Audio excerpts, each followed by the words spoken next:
misma persona, lo ideal sería que los valores sean similares. Si no, podríamos pensar en que o la báscula está descalibrada o a lo mejor estamos usando un instrumento que no es el adecuado para pesar kilogramos.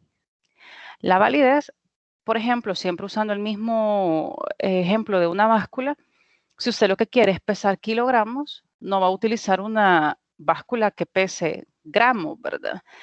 O toneladas. O sea, no se trata se trata de utilizar el instrumento que en realidad le va a medir la variable que usted quiere medir, que en este caso son kilogramos.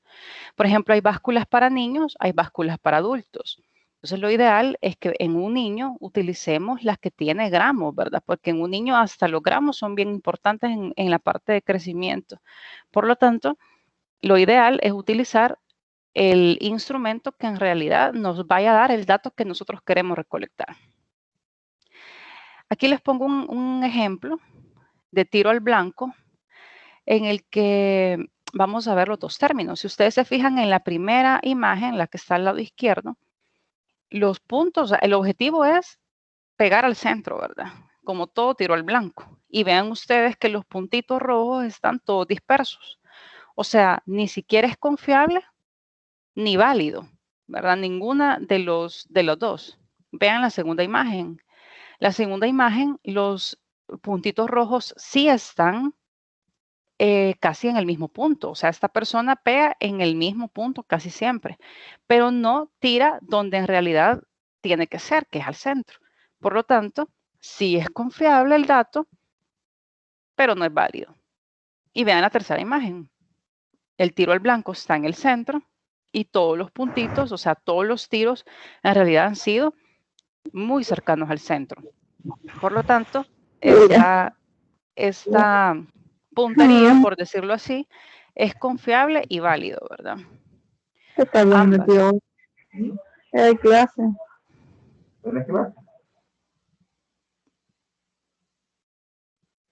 Vaya. Luego, vamos a ver ahora cuáles son los factores que afectan esta validez y confiabilidad. ¿Hay alguna duda hasta aquí? ¿Ven la diferencia entre lo que es, o sea, entre el término de confiabilidad y validez? Sí, doctora. Sí, doctora. Vaya. Sí, doctora. Vamos a ver algunos factores que afectan esta validez y confiabilidad ya en el término de instrumentos. Por ejemplo, la improvisación en la medición y selección de un instrumento. Lo ideal es que nosotros hagamos una buena búsqueda, no tomemos cualquier instrumento de recolección de información y mucho menos a la ligera, ¿verdad? Eso es lo importante de leer, de ver cuáles son las opciones. Si usted, por ejemplo, quiere medir calidad de vida, no va a medir entonces con un instrumento que mide inteligencia, ¿verdad? O sea, no vendría a ser el instrumento que en realidad usted va a utilizar para recolectar la información. En el segundo dice utilización de instrumentos extranjeros sin previa adaptación y estandarización.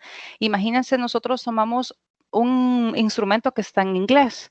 A veces las traducciones no son exactas o aún así hay términos en Latinoamérica, aunque sean todos en español, que no son los mismos utilizados en El Salvador. Por ejemplo, en otros países a las boquitas, Diana y todo eso, le llaman botanas. Entonces, o los términos de merienda tienen otra connotación en otros lados. Entonces, es bien importante que nosotros los términos los adaptemos a nuestra realidad, a nuestro país, ¿verdad? Porque si no, usted va a captar información que en realidad no es la que quiere captar. O sea, podemos obtener errores por una falta de claridad en los instrumentos. Número 3, instrumento inadecuado a las personas que se les aplica. O sea, si usted está tratando con adultos, no le va a aplicar un instrumento de niños o viceversa. Vámonos al índice de masa corporal, algo tan sencillo. O sea, recordemos que el índice de masa corporal va a variar en personas adultas mayores y en niños. No podemos utilizar la misma escala en las personas arriba de 19 años, ¿verdad? Entonces, recordemos que eso tiene una modificación de acuerdo al grupo de edad. Por lo tanto, no podríamos utilizar, porque Ya en una persona adulta mayor, un IMC de 26 no quiere decir que tenga sobrepeso. Puede estar en su rango normal porque por la distribución grasa que ellos tienen, se modifica también el índice de masa corporal. Por lo tanto, es bien importante tomar esos criterios. Hay que leer, como les menciono, antes de hacer un estudio. Si mi estudio es acerca de sobrepeso, obesidad, yo no voy a poder utilizar los mismos en todas las personas, al igual que en personas que realizan bastante ejercicio. Por ejemplo, hay quienes levantan bastante pesa, tienen una masa magra muy elevada y un IMC de 30 no necesariamente sea una obesidad, sino que ahí es donde vienen los otros factores, donde hay que incluir, por ejemplo, el porcentaje de grasa, de músculo, de agua corporal, que son las básculas electrónicas. Entonces, no vamos a utilizar el mismo instrumento de medición, que en este caso sea una báscula, que en este caso es el IMC, lo que queremos obtener, no lo vamos a utilizar en las mismas personas de acuerdo ya sea al grupo de edad o condiciones como el ejercicio.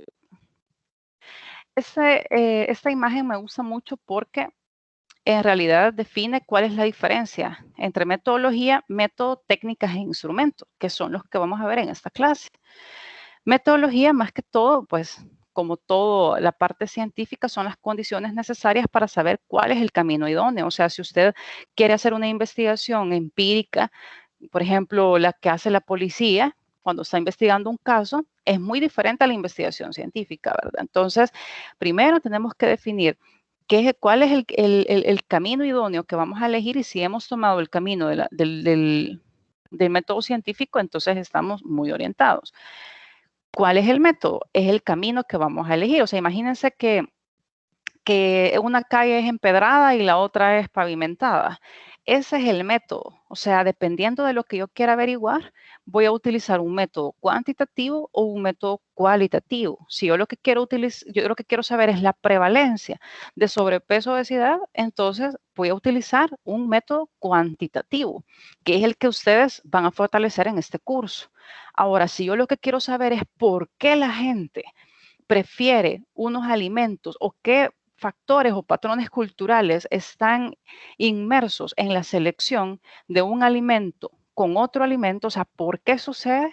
Eso es más cualitativo. Por ejemplo, si las personas tienen $1 nada más, tienen $1 porque la gente prefiere ir a comprarse una Coca-Cola con unos churritos que buscar una merienda, tal vez más alta en fibra, como una fruta, alguna fruta con así preparadita, ¿verdad? Como el mango twist o algo así. O sea, porque a veces la gente prefiere una cosa hipercalórica que algo más saludable, ¿verdad? Entonces, esos comportamientos tienen más que todo que ver con el método cualitativo. La técnica, imagínense, o sea, ya agarramos el camino, digamos que el cuantitativo es el pavimentado, ¿verdad? Entonces ya no nos vamos a ir por el empedrado, sino por el pavimentado. Y ya elegimos el camino cuantitativo, que es el método. Ahora hay que utilizar algún, o sea, cómo vamos a caminar en esta calle, cómo vamos cómo vamos a dar esos pasos. Eso se llaman las técnicas. Por ejemplo, vamos a utilizar la observación, vamos a utilizar la encuesta, que son de las grandes técnicas principales. Entonces, por ejemplo, esa es la forma en la que usted va a ir caminando en esa calle pavimentada, ¿verdad? Entonces, usted va a decir, bueno, yo la verdad que voy a ir observando nada más. O a lo mejor voy a ir también entrevistando a las personas, voy a hacer una encuesta. Y los instrumentos son los apoyos para caminar. Entonces, ya vamos en la calle pavimentada, ya definimos que vamos a observar, solamente vamos a utilizar la técnica de observación. Entonces, ¿con qué nos vamos a apoyar? Si usted está observando, entonces lo ideal sería que usted tenga algún papel en el que usted vaya anotando lo que va observando. Pero como es cuantitativo, no nos vamos a meter a describir todo en prosa, sino que como usted ya tiene sus instrumentos validados, usualmente se pueden utilizar las listas de chequeo. Por ejemplo, en un expediente clínico, cuando ustedes les llegan las auditorías del nivel central, ellos tienen un formulario donde ellos ven, por ejemplo, en la revisión de expedientes, si usted puso el consulta por, si usted puso la fecha, si el expediente tiene su número adecuado de registro, si está el nombre, la edad de la persona, todos los datos demográficos, si usted le puso, bueno, el consulta por, la presente enfermedad, el examen físico en el orden que nos han enseñado, Si usted después le puso un plan, ¿verdad? El diagnóstico de acuerdo a la clasificación internacional de enfermedades y posteriormente el plan en el que usted va a poner el plan de medicamentos y un plan educativo también, ¿verdad? Porque son lo ideal. Acordémonos que estamos en primer nivel, por lo tanto, tenemos que apuntar también a los programas educativos. O sea, usted tiene una persona que le diagnosticó hipertensión arterial, le va a poner su plan y su plan médico, ¿verdad? Puede iniciarle, por ejemplo, el enalapril, tantos miligramos cada día y posteriormente el plan educativo, ¿verdad? Donde incluye a usted cambios en el estilo de vida, alimentación, ejercicio y otros factores que usted considere, el tabaquismo u otros que considere, ¿verdad? Más los exámenes complementarios o todo, pero todo debe llevar un orden. Entonces, las personas que nos llegan a auditar tienen por lo general una lista de chequeo y a veces esos tienen ponderaciones también, que de acuerdo al puntaje que usted sacó, así es como queda la evaluación. Entonces, esos son los instrumentos, o sea, son los apoyos que usted va a utilizar en esa técnica de observación que eligió en el camino pavimentado, ¿verdad? En el camino cuantitativo del método científico. Entonces, ¿ven la diferencia entre estos 4 términos? ¿Ha quedado claro? ¿Hay alguna duda?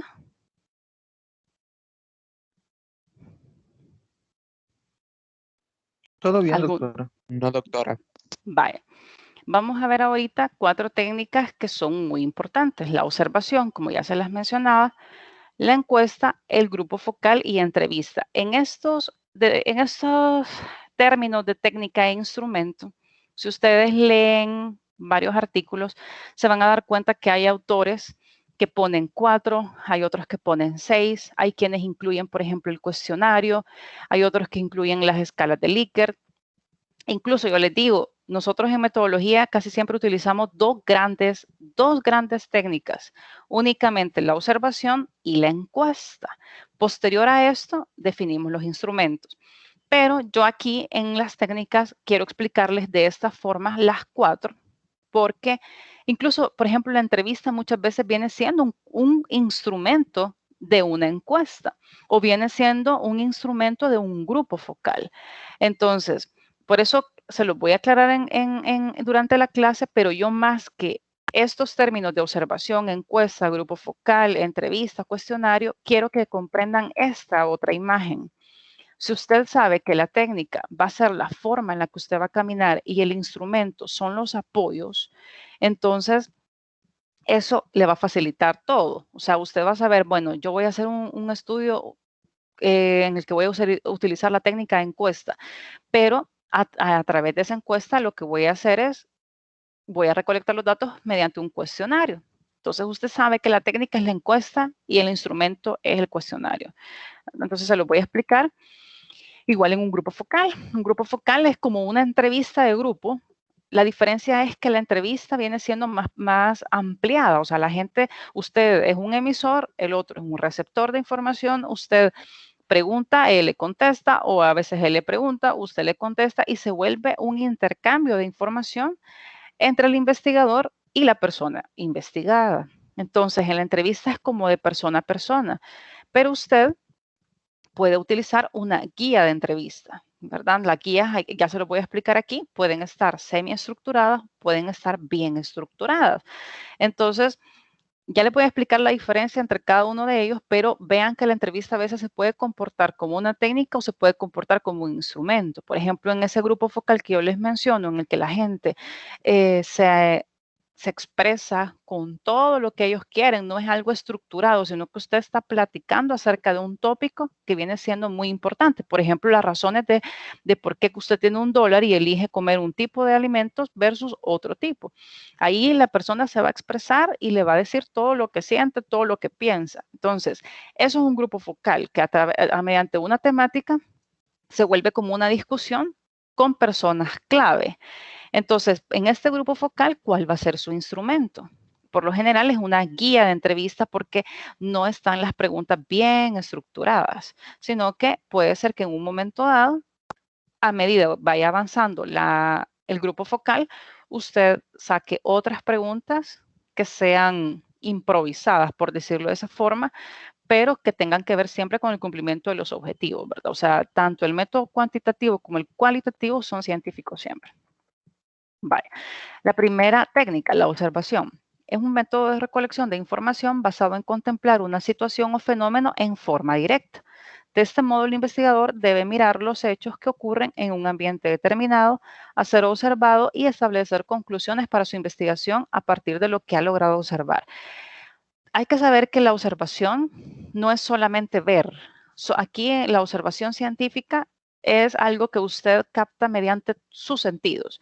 O sea, usted está, por ejemplo, observando un grupo poblacional, entonces usted va a ver cómo sienten, qué tan intensos son para expresar alguna situación problemática, si por ejemplo se gritan, si hablan tranquilos, o sea, usted está, si bien está observando, pero también está escuchando y está viendo otros ademanes que nos pueden contribuir para comprender una cultura, para comprender una comunidad.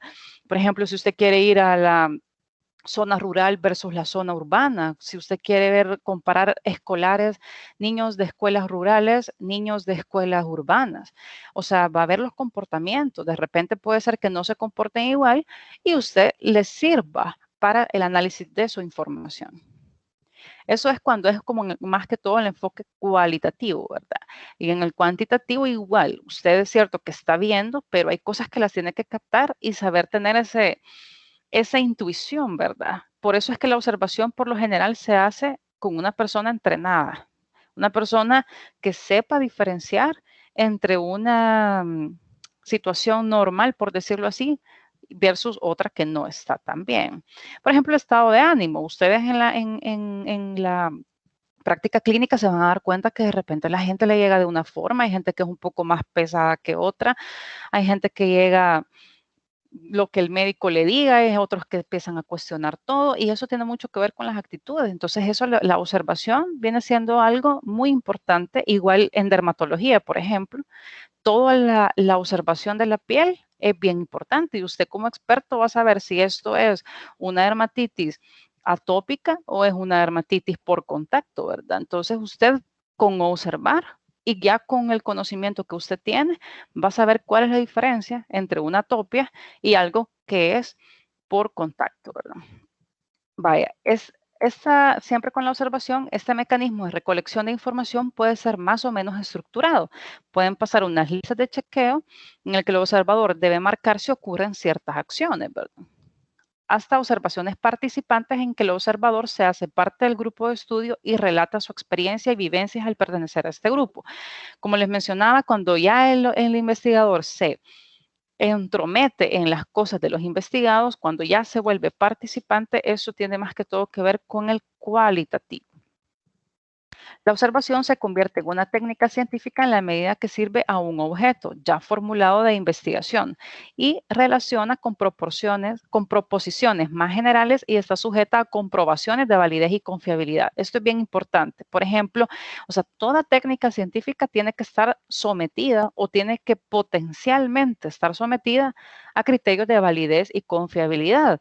Si yo le digo a usted, mire, esta dermatosis está localizada en codo, tiene lesiones eritematosas y escamosas, con escamas, tiene además prurito y aparece en los momentos cíclicos en determinado periodo del año cuando la persona está más estresada, o sea, de repente se puede decir, es una psoriasis, ¿verdad? Entonces, eso, si yo se lo pregunto a otro colega, me va a decir lo mismo. Si yo se lo pregunto a otro colega, me va a decir lo mismo. Esa consistencia, ese mismo dato, a pesar de que son diferentes opiniones, se le llama confiabilidad, porque todos estamos coincidiendo en nuestro diagnóstico.